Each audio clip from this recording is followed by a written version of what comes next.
Bandeko Batali à cleboaoriginal.com. Tous allés à l'élo na Bruxelles, tous qui na Belgique. Tous qui matanga bokechwa ya mboboebi combattant ou aza Constantin lelo na moninga na yebaza radio commandant eso biso na cadre ya famille parce que congolais nyoso tout aux famille toyaki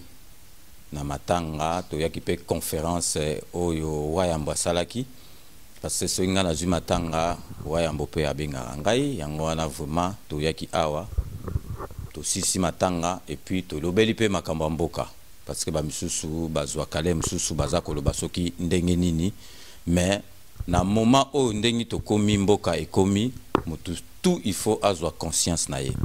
o soka azwi conscience te na niveau o to komeli yango loba ozali rwandais ou bien burundais ou bien tchécoslovaque mais soka za congolais il faut azwa conscience yango na omoni ngai nazali awa lelo na babundi oyo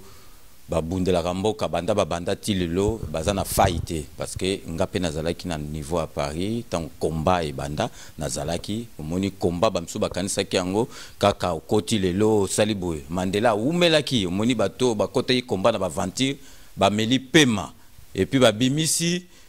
bizaleli na bango babombaki mais bokechwa yambo na na commandant iso je pense que Kleboa o bakanga ba Rwandais o penza siko biso tout au sangani eza ya jeté yango wana na opesa bango kamwa parole bango mo baloba kamwa eloko mukie po émission moko tozo préparer na makambo tozo préparer sima boye barabino mo siko ke Kleboa original César Ngadi a telemi na makambo mboka parce que makambo échanger makambo ezali susu ndenge ezalaki te parce que mboka siko na niveau o il faut mututu azwa conscience yango na opesa micro na commandant iso na bokechwa yambo ba pesa mino mwa liloba.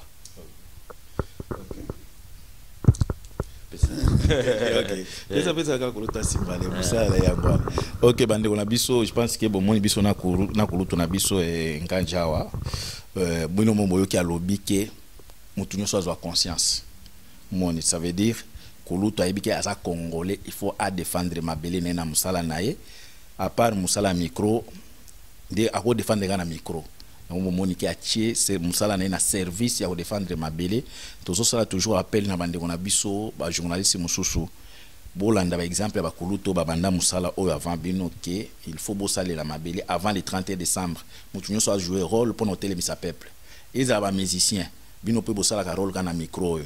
to senge pa na bino bo rejoindre le mouvement bo monike kulutu lelo ya ko tala biso na cadre ya matanga mais asali pe musala na ye alobi bien que esengeli batonyo surtout sangana même réunion alobi ezaki pona unité biso to continuer toujours na ko travailler na unité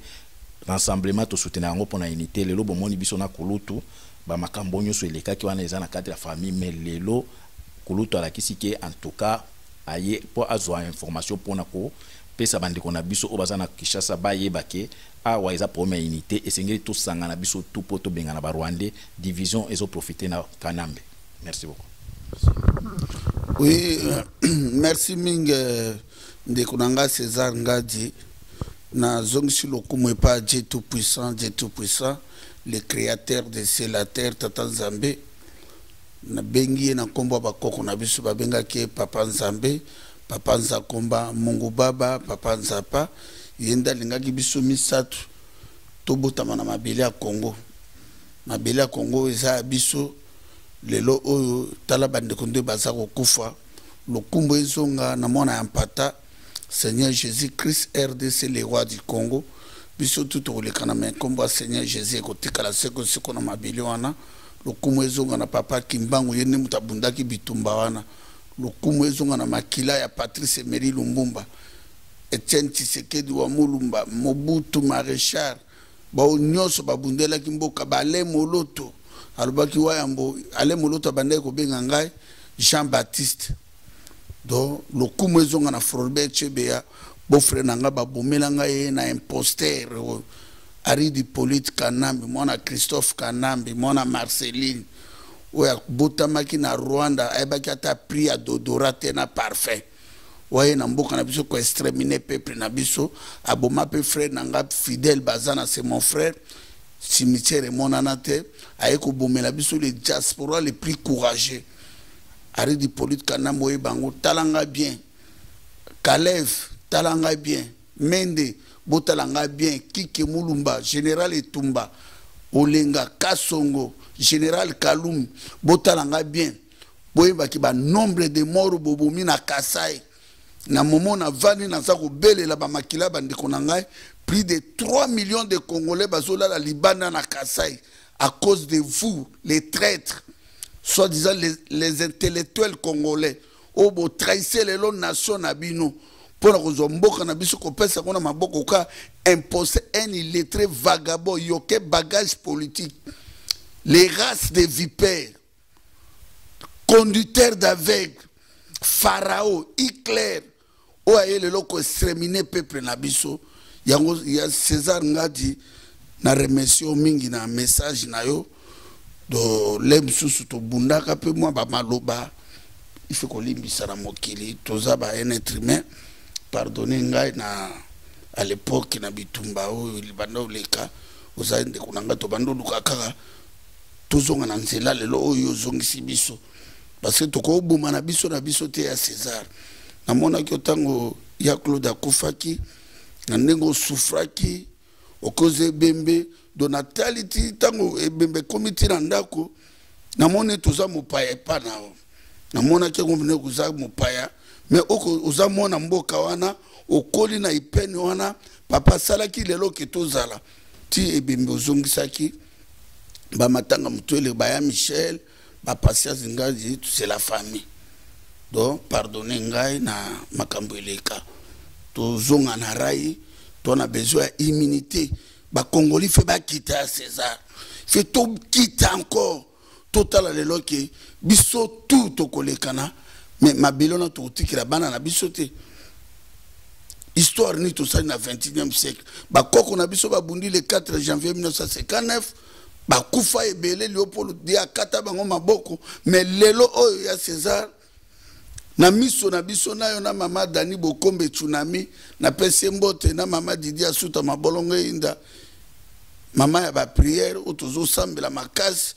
pona toza na bolingo ya omonga toujours na senga ba pardon na bato batuta na pona za moto o na za na cher obi cher ezalaka makambo mais sur lati esprit ndo comprendre que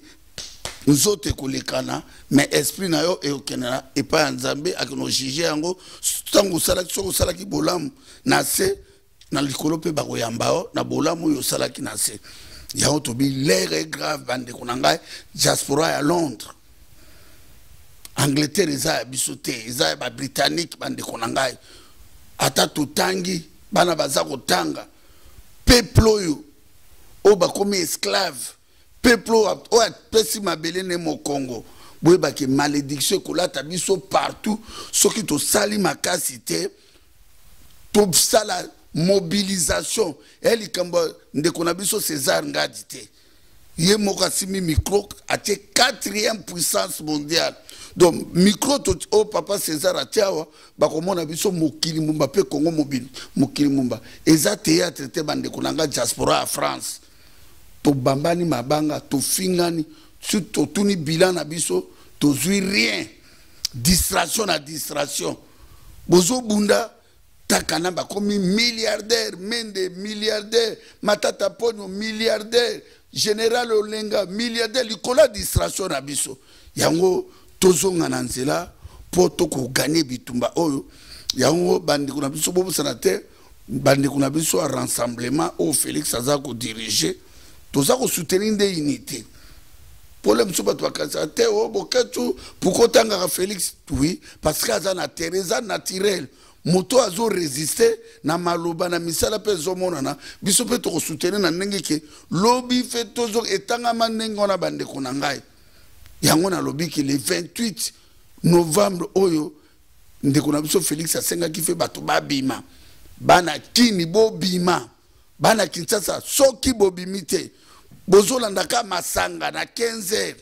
bozolanda ka be église o balabala moko 60 église ba pasteur ba sobi banda ko na bango babongisi vi na bango bamisu bamemi basi na bango na bana na poto il fait tomi libéré Congo eleki France na richesse bandeko na ngai eloko tozomona na France ezali ba français balinga mboka na bango ngona basalaka ba fusée basalaka ba avion basalaka ba TGV batalis soki lelo pe biso tolingi Congo biloko na tout tokozwa ngona Congo na mokolo moko Congo eleki États-Unis d'Amérique bandeko na ngai même Israël o ba David bayaki ba Salomo bayaki ba mama Esther ba Jérémie si plein ya richesse Congo eleki yango mosika na ko comprendre que Nzambe azalaki na Congo mais biso moko topesi Nzambe na biso mo Congo yango na zongi ya na ba que Seigneur Jésus-Christ ayebisa papa apesa biso deuxième chance to sengi pardon to ko rêver que to kanisa biso bimi libanda ah eza parado que des paradis terrestres eza Congo au cas Belgique et ya na richesse te yangadi richesse à Belgique eza frites na mayonnaise bana richesse te tout oba Belgique les autres ngama richesse à Congo mais tala biso bakolo mboka depuis to botamaki to bénéficier na mboka te tina lelo tozo kene na liwa po ba mbulo tumeli eza ebele o etikale komi muke yango na énergie ototikali nango